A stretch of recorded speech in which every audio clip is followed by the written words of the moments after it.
지구과학의 1단원은 바로 판구조론의 정립 과정이라고 이야기를 할 수 있다. 그래서 판구조론의 정립부터 시작을 해보자. 판구조론의 정립. 자, 판구조론이 생겨난 처음 출발부터 이야기를 하자면 가장 첫 번째 이야기는 바로 대륙이동설. 대륙이동설이라고 하는 것은 처음에 베게너라고 하는 과학자가 옛날에 대륙은 한 덩어리로 뭉쳐 있었는데 이 덩어리로 뭉쳐 있던 이 대륙들이 서서히 뿔뿔이 흩어져서 현재의 모양을 이루게 되었다라고 말하게 되는 것이지.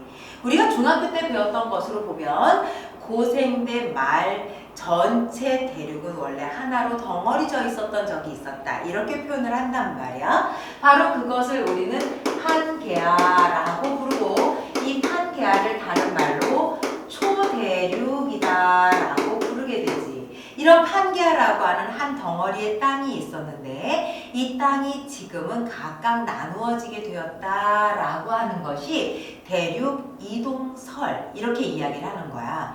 그러면 실제적으로 지금까지 딱 한 번만 얘가 한 덩어리였느냐? 사실은 그렇다고 생각하진 않아. 가장 최근에 가까웠을 때 그게 고생대 말의 한 덩어리였고 그 전에도 분명히 흩어졌다가 다시 덩어리가 되었던 과거가 있을 것이다 라고 생각을 하는 거지. 문제는 이게 대륙 이동설로 이야기가 되기 위해서는 가장 먼저 그것을 증명하는 이야기들이 필요했단 말이야. 그래서 이 대륙 이동설의 증거는 무엇이었나 라고 이야기를 해줄 수가 있어. 대륙 이동설의 첫 번째 증거는 바로 빙하의 분포, 빙하의 흔적을 얘기하는 거야. 빙하라고 하는 것이 자, 인도 밑으로 끌어내려 아프리카 쪽 모아 아메리카 일로 와볼까 하고 다 묶어봤더니 과거에 이 남극을 중심으로 빙하가 있었다는 거지. 이 빙하가 크게 발달됐던 빙하가 각각 흘러내려가던 방향이 지금 각각의 대륙에 남아있는 모양을 비교해봤더니 그 흔적이 서로 일치하더라 라고 하는 것이 첫 번째 증거가 되고 두 번째는 해안선이 일치한다 라고 하는 것이야. 그래서 지금 말했던 각 대륙들을 한자리에 모아봤더니 그 대해안선이 일치가 일어나서 하나로 덩어리를 묶어낼 수가 있더라 라고 하는 것. 세 번째가 되네. 세 번째는 지층의 연속성으로 지층이 쌓여있는 순서를 봤더니 그 지역의 순서가 거의 일치하게 쌓여 있더라. 또 하나 그 쌓여 있는 지층 속에 있는 화석이 또한 일치하더라 라고 하고 화석에 사용되는 우리가 기준 화석은 글로소테리스 같은 화석들을 이야기해 줄 수가 있단 말이야. 이런 화석들이 한 자리에 일치한 구조로 서로 나타나고 있기 때문에 각각의 대륙들은 하나의 덩어리였다가 지금 뿔뿔이 흩어지게 되었다. 이렇게 이해를 하고 있지. 근데 베게너라는 과학자가 이것을 이야기하면서도 대륙 이동설을 완전한 가설 또는 완전한 학설로 우리가 인정할 수는 없었어. 그 이유는 무엇이었냐면 바로 이렇게 대륙이 현재 이동을 하게 된 원인을 설명하지 못했기 때문이야. 그래서 두 번째 과학자 홈즈는 이것이 대륙 이동이 왜 일어나게 되었을까? 대륙 이동의 원인을 설명을 하려고 노력을 했어. 그것이 바로 무엇이냐? 멘틀의 대류설이라고 하는 거지. 지구를 보면 가장 바깥쪽에 지각이라고 하는 고체가 있고 지각의 안쪽에 가장 넓은 분피로 멘틀이 들어가 있고 멘틀 아래쪽에 외핵과 내핵이라고 하는 구조를 갖추고 있단 말이야. 그러니 이 지각이라고 하는 것이 움직여져서 바다와 육지가 움직이고 현재의 모양을 만들어내게 됐다면 그 밑에 있는 이 멘틀이라고 하는 것이 대류를 해서 이 위에 있는 지각을 움직이게 되었다라고 이야기를 하는 거지. 근데 이 멘틀 대류설을 이야기했지만 사실은 이 멘틀까지 우리가 조사할 수 있는 기술이 없었거든. 그래서 이 멘틀이 실제적으로 완벽하게 대류를 하고 있다는 걸 증명하지를 못했기 때문에 멘틀 대류설도 완전하게 우리가 수긍해낸 학설은 아니었던 거야. 지금도 이 멘틀 전체가 유동적으로 움직이는 데 조금 한계가 있기는 하다는 거지. 그래서 뒤로 가면 이 멘틀에다가 우리가 플룸이라는 구조를 함께 섞어서 이야기를 하게 된다. 멘틀의 특징은 이 지각을 움직이기 위해서는 그래도 부분적으로 움직일 수 있어야 하는데 우리가 지진파로 분석을 하다 보니 지각이 고체, 멘틀도 고체, 외핵은 액체, 그리고 내핵이 고체다. 이렇게 분석이 됐단 말이지, 상태가. 그러다 보니까 멘틀이 움직임이 있는, 유동성이 있는, 즉 대류를 할 수 있는 고체여야 한다라고 해서 멘틀의 조건을 반유동성 고체라는 조건을 붙여줍니다.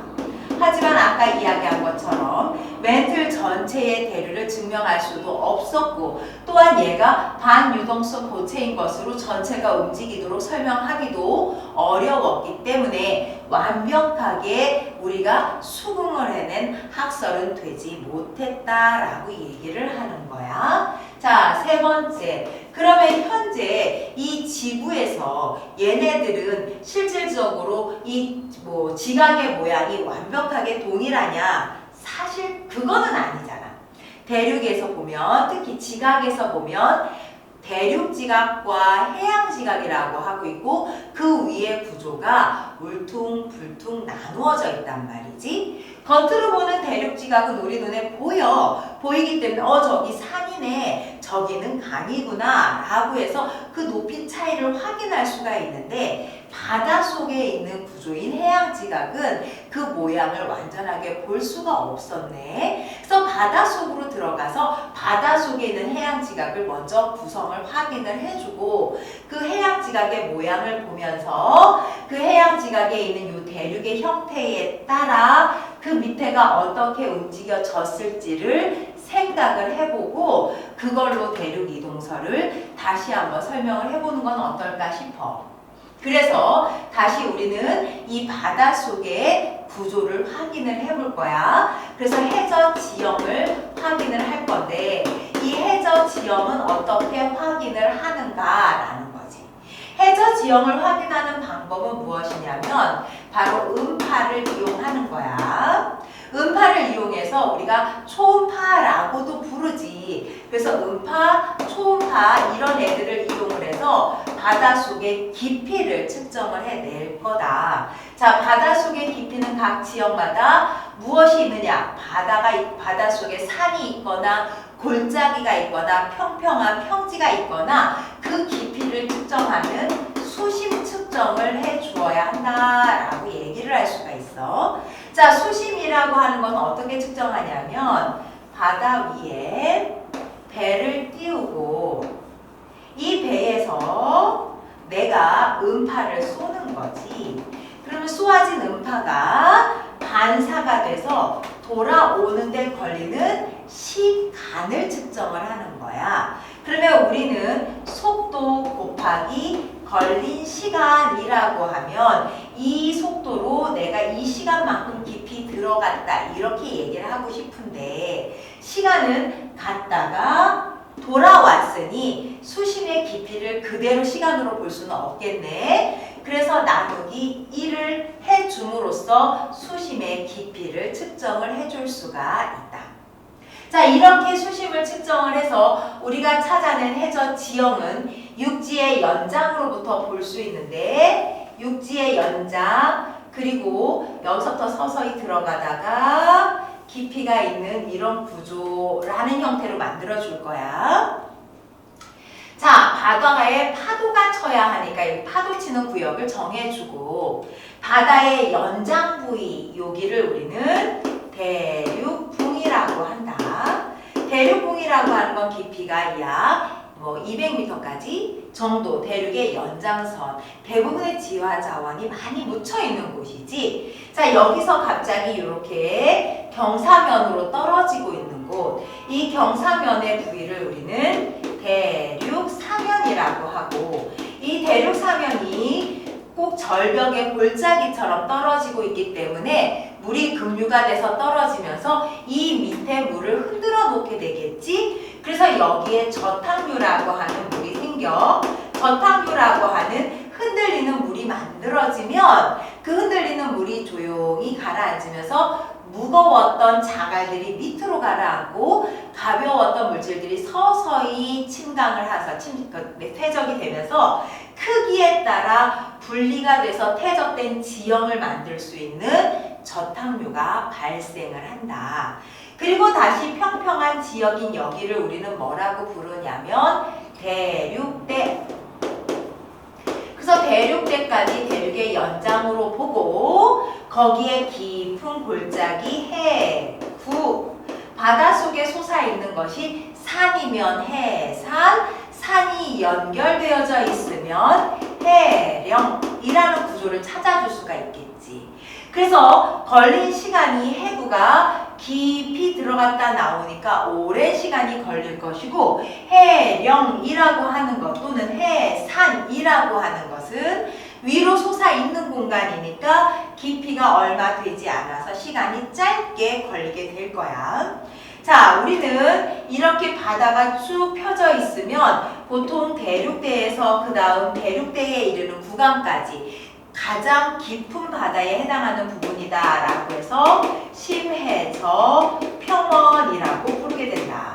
우리나라의 경우는 서해바다라고 하면 거의 대륙궁밖에 없는 수심 80m 정도 평균 수심을 갖는 지형이 되고, 남해바다 그러면 대륙궁으로부터 길게 발달한 대륙궁 이후에 심해저가 보이나, 동해바다는 대륙궁이 짧고 바로 심해바다로 가기 때문에 독도나 이런 화산섬이 있는 지역에 이 수심은 매우 깊다라고 얘기를 해줄 수가 있는 거야. 자, 이렇게 판구조론이라는 걸 정립하기 위해서 가장 먼저 생각이 시작된 건 대륙이동설. 대륙이동을 설명하기 위해 멘틀의 대류설, 그리고 멘틀 대류를 통해서 뭔가 움직여졌다는 걸 확인하기 위해 해저 지형을 확인해 줬으니 다음 시간에는 요 다음의 이론을 한 번 더 봐야겠네.